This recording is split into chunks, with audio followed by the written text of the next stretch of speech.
Welcome back to Footballology. So today was day 2 of the NFL Scouting Combine. We had wide receivers, tight ends, and quarterbacks going. It was a pretty good day for tight ends. Personally, I'm not too impressed with any of the tight ends, just because they're that 6'4", 6'3", I guess you could say hybrid tight end now.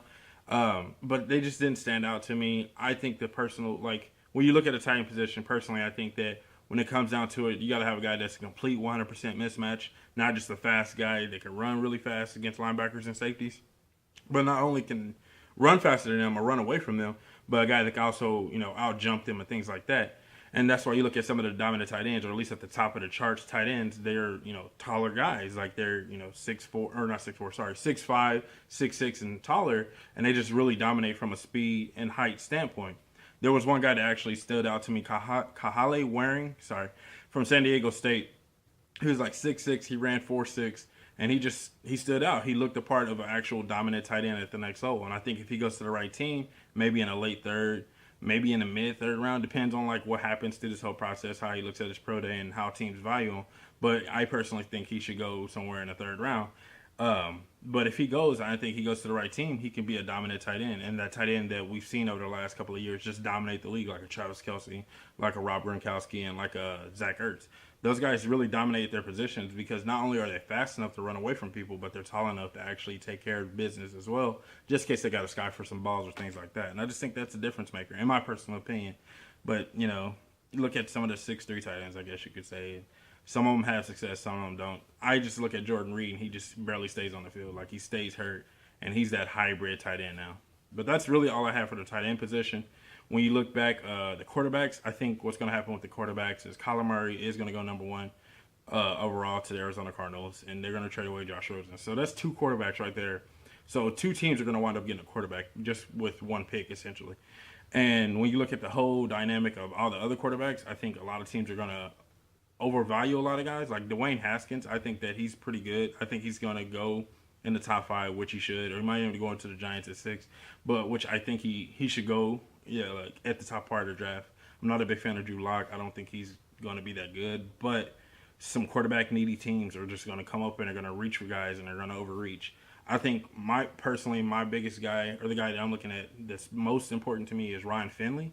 I think he can go in the second round, and he'd be a great value still, somewhere like an Andy Dalton kind of type guy. But I think that he's going to draw good attention and have good value for wherever team he goes to, and especially get him in the second round. And if you have to play him year 1, I think you can still get away with it, honestly, and you don't have to worry about anything. But that's really about the quarterback. That's it about the quarterbacks. Like I said, I'm not really impressed with them. There's only 2 guys that I'm like, okay, cool. Everybody else, I'm just like, I was kind of high on Daniel Jones, but then I'm like, today I was just like, and he just didn't impress me that much. Now, the wide receiver position was what I really wanted to talk about, and what I'm really excited about is because, like I said yesterday in my running back video, Le'Veon Bell now has a bargaining chip, essentially, for a running back needy team. I think that now the Pittsburgh Steelers are in the knot because they want to get high value for the Antonio Brown trade, and I don't think they will. If you're a wide receiver needy team, why would I go trade a 2 or possibly even a 1 to go get Antonio Brown when I can use a 2 or a 3 and go get a quality wide receiver? There's a lot of good guys out there, like Deebo Samuel. I think he's going to fall to the second round. I'm really excited about him and what he did. He had a good Senior Bowl. He had a good Senior Bowl practice. I've been following him ever since then. And then today at the Combine, he looked extremely well, too, extremely fluent in his routes and everything else that he did. And I'm really excited about what he's going to do and what he's going to bring to the table as a wide receiver. And then, obviously, everybody knows this, DK Metcalf and what he's done. With that 4.3 that he ran, at the size that he ran, and the way he looks, like the dude's easy a top 15 pick. So if you're a wide receiver needy team, why do I need to go out and go trade for Antonio Brown? So this wide receiver group hurts Antonio Brown's value for the Pittsburgh Steelers. The running back group helps Le'Veon Bell. Le'Veon Bell is the biggest winner of this offseason already just because of where things are sitting right now. And that's just really crazy impressive to me. There was one other receiver that I was really high on. Jamal Custis from Syracuse. He looked really good in his routes and stuff. That's a guy that's probably going to go in the third round.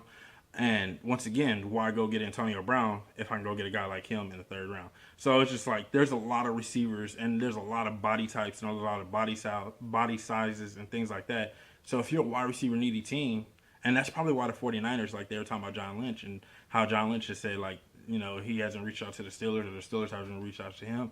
The Niners are a needy team for the wide receiver position, and they're not reaching out for Antonio Brown, which is a top 5, top 3 wide receiver. He's 30 years old, and you probably got another 3 or 4 good years of production out of him.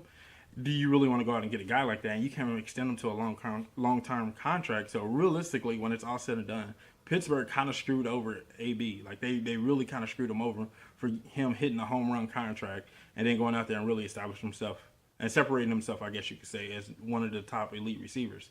Whereas Le'Veon Bell, everybody was criticizing him for what he did last year.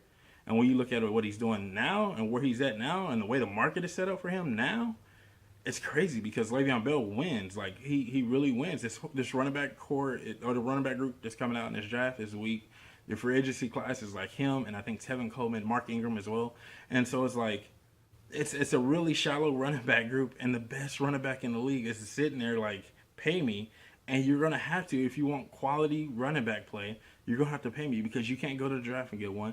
You can't, Tevin Coleman might be the closest thing because of his speed and things, but you can't go to free agency and get the same thing. You're going to have to pay me.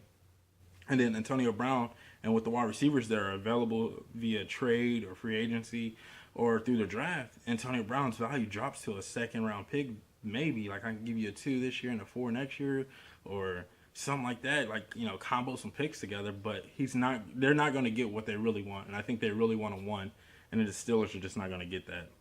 But that's really all I had from day 2 of the NFL Scouting Combine. Sorry for the rant. I just thought it was really impressive watching the wide receivers, and I was really excited to talk about the wide receivers. I'm unimpressed with the quarterbacks. Like I said, 2 guys, and then everyone else is just going to get overvalued pretty much. And then you look at the running back, or not the running back, sorry, the tight end position. Like I said, there was like maybe 1, maybe 2 guys that I'm excited for as far as the tight end position goes. But that was it. Like, the offense is not that good this year. The wide receivers are deep, so that's good for the wide receiver position. But as far as the talent level go, the offensive side of the ball is kind of lacking this year. And I think that's why the talent of this draft is going to be tomorrow on day 3 and Monday on day 4. So I'm really excited to see those guys play. But if you're not a footballologist yet, go and subscribe to the YouTube channel today and become a footballologist. Stay safe, football fans.